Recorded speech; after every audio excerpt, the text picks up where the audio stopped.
Assalamualaikum warahmatullahi wabarakatuh. Perkenalkan nama saya Nabila Cahaya Putri dengan NPM 235705110 dari kelas B. Hari ini saya akan membahas topik yang menarik sekaligus penting dalam dunia data science, yaitu bagaimana menggunakan genetic algorithm untuk menentukan jumlah cluster optimal dalam K-means clustering. Seperti yang kita tahu, K-means merupakan salah satu metode clustering paling populer dalam unsupervised learning, di mana data dikelompokkan berdasarkan kemiripan fitur yang dimiliki. Namun, tantangan terbesar dari metode ini adalah menentukan beberapa jumlah cluster atau nilai K yang paling tepat agar pengelompokan menjadi optimal. Disinilah peran genetik algoritma menjadi solusi yang inovatif dan efektif. Untuk studi kasus kali ini, saya menggunakan dataset yang cukup menarik, yaitu tentang Penguins dataset, yang dapat diakses melalui website Kaggle. Lalu dataset ini memberikan data yang kaya terkait beberapa spesies penguin yang hidup di wilayah tertentu. Dataset penguin ini juga memiliki jumlah atribut penting yang sangat relevan untuk keperluan clustering, yaitu common length, common depth, sleeper length, body mass, dan juga jenis kelamin. Ini tuh artinya panjang. Kalaman dalam milimeter, kedalaman kalaman dalam milimeter, berat panjang sirip, berat tubuh, dan juga jenis kelamin penguin. Dengan fitur-fitur tersebut, kita akan mencoba mengelompokkan data penguin ke dalam klaster berdasarkan karakteristik morfologisnya. Tujuan ini adalah untuk menemukan berapa jumlah klaster yang paling optimal untuk mewakili struktur alami data tersebut. Dan hal ini akan kita temukan menggunakan pendekatan berbasis genetik algoritma. Nah, selanjutnya kita bahas tentang cara kerja genetik algoritma dalam konteks program. Genetik algoritma bekerja dengan cara meniru proses evolusi dalam alam. Prosesnya dimulai dengan membuat populasi acak yang berisi solusi potensial. Setiap solusi ini mewakili jumlah cluster K, kemudian kita mengevaluasi setiap solusi menggunakan silhouette score yang mengukur seberapa baik cluster terbentuk. Setelah itu, kita memilih dua solusi terbaik, lalu menggabungkannya dengan crossover dan melakukan sedikit mutasi untuk menghasilkan solusi baru. Proses ini diulang selama beberapa generasi untuk menemukan solusi yang paling optimal, yaitu jumlah K yang menghasilkan hasil cluster yang terbaik. Nah, selanjutnya kita akan bahas tentang tahapan pre-processing data. Nah, pada tahapan pre-processing data ini, sebelum algoritma berjalan, tentunya kita perlu menyiapkan data terlebih dahulu melalui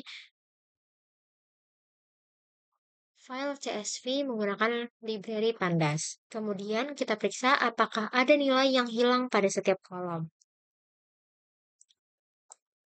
Kolom. Jika ditemukan missing value, kita identifikasi jumlahnya agar bisa mengambil keputusan apakah data akan dibersihkan atau dibuang. Dalam proses ini, kolom deep Coleman Deep juga dihapus karena dianggap tidak memberikan kontribusi signifikan terhadap analisis clustering. Selanjutnya, semua fitur numerik yang tersisa akan kita standarisasi menggunakan standar scalar dari scalar. Standarisasi ini penting untuk memastikan bahwa seluruh fitur memiliki skala yang sama sehingga tidak ada fitur tertentu yang mendominasi dalam proses pembentukan cluster. Selanjutnya, kita masuk ke implementasi genetik algoritma dalam mencari K optimal. Setelah data siap digunakan, kita masuk ke tahap menentukan jumlah klaster optimal dengan mendefinisikan individu dengan populasi GA sebagai representasi dari nilai K yang ingin dicoba. Misalnya, K antara 2 sampai 10. Kemudian untuk mengevaluasi seberapa baik suatu nilai K tersebut dalam melakukan clustering, kita menggunakan silhouette score. Nah, semakin tinggi nilai ini, nilai siluet skornya, maka semakin baik pengelompokan yang terbentuk. Algoritma genetika juga terdiri dari tiga proses utama, yaitu yang pertama ada seleksi untuk memilih individu terbaik dari generasi sebelumnya. Yang kedua ada crossover, yaitu menggabungkan dua individu untuk menghasilkan keturunan baru.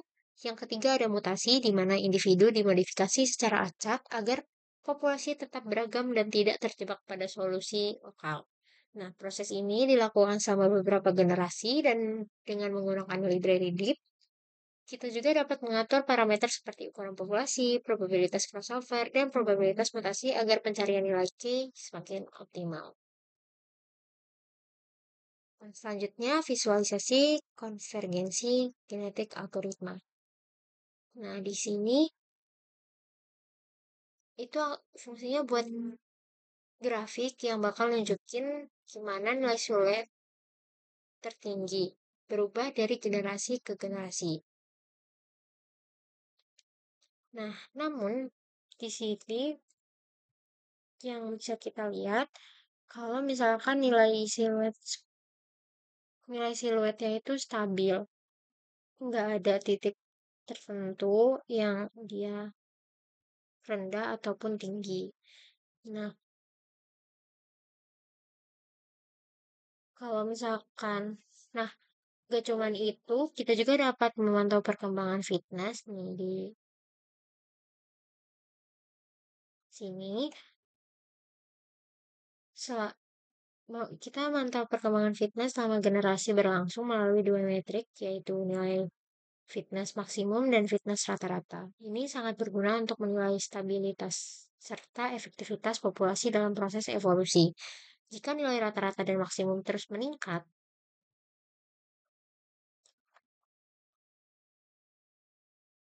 atau stabil pada titik tertentu, maka bisa dikatakan algoritma telah berhasil menemukan solusi terbaik. Jadi, kesimpulan akhirnya,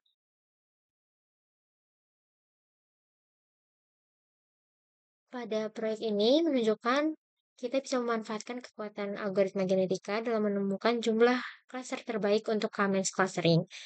Dengan memanfaatkan metrik evaluasi seperti silhouette score, kita tidak hanya melakukan clustering secara otomatis, tetapi juga menghindari pendekatan coba-coba yang seringkali memakan waktu dan tenaga. Pendekatan ini sangat berguna terutama dalam kasus nyata, di mana struktur data tidak diketahui sebelumnya.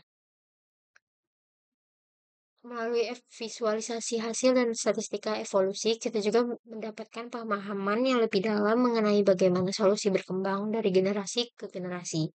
Nah, mungkin cukup sekian penjelasannya dari saya. Mohon maaf jika banyak salah kata. Saya akhiri. Wassalamualaikum warahmatullahi wabarakatuh.